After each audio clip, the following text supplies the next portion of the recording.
A semana do plenário começou com a sessão do Congresso na terça-feira, dando continuidade à análise de 10 vetos presidenciais que trancavam a pauta.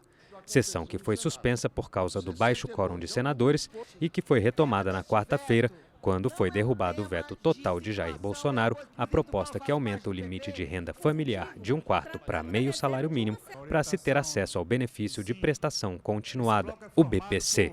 O benefício é pago a idosos e portadores de deficiência física que não possam se manter ou cujas famílias não tenham recursos para mantê-los. O plenário comemorou a decisão.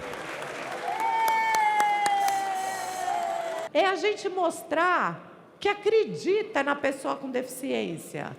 Isso, e eu sou uma prova disso. Eu tive oportunidade. Vamos acreditar na pessoa com deficiência. Vamos dar oportunidade para ela sair da miséria, para ela e suas famílias. A gente está falando de 45 milhões de brasileiros.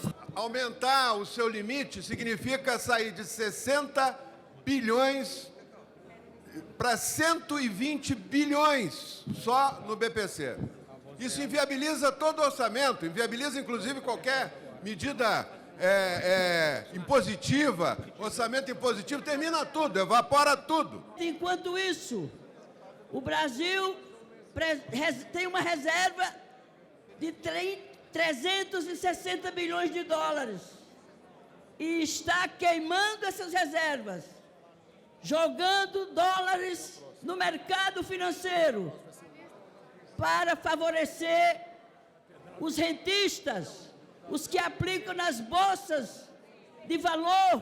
É claro que todos nós queremos dar benefício para o BPC, benefício para as pessoas mais pobres, mas tem esse dinheiro? É a pergunta que eu faço. Não tem. Nós queremos transformar o Brasil numa Venezuela? Não é momento de abrir despesa de 20 bi, enquanto está o mundo todo preocupado com a questão do coronavírus, possibilidade de fechamento de empresas, bolsas despencando. O que nós temos que discutir aqui é como nós vamos fazer para o nosso país seguir. Como não ter o BPC para os idosos e para as pessoas com deficiência? Isso é uma crueldade. Ninguém vai viver com este salário para ir para o teatro, para o cinema, não. As pessoas vão usar para comprar o seu remédio, as pessoas vão usar para comprar também a sua comida, que está muito cara. Todos nós aqui gostaríamos de dar até muito mais do que isso ao pessoal do BPC, que esses são exatamente aqueles mais humildes.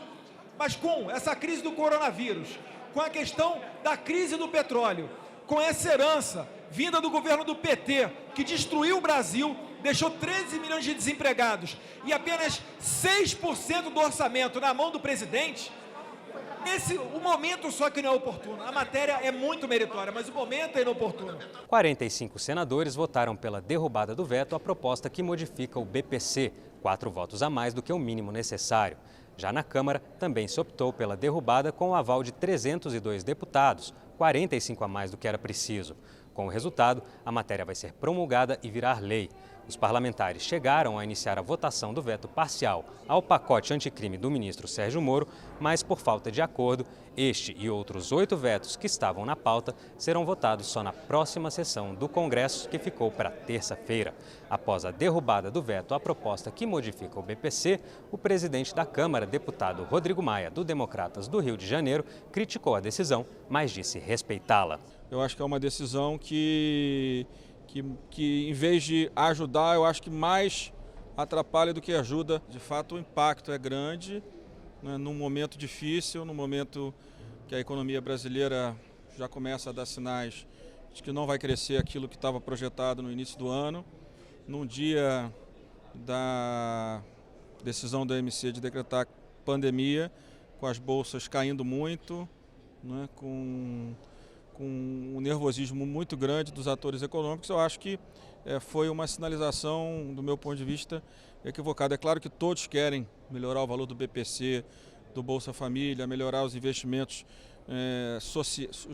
sociais no Brasil. Agora, o orçamento é um orçamento só, né? Então, na hora que você toma a decisão de criar despesa de um lado, você tem que entender que você pode, inclusive, estar correndo o risco de ter um espaço menor para conseguir mais recursos para o enfrentamento ao coronavírus.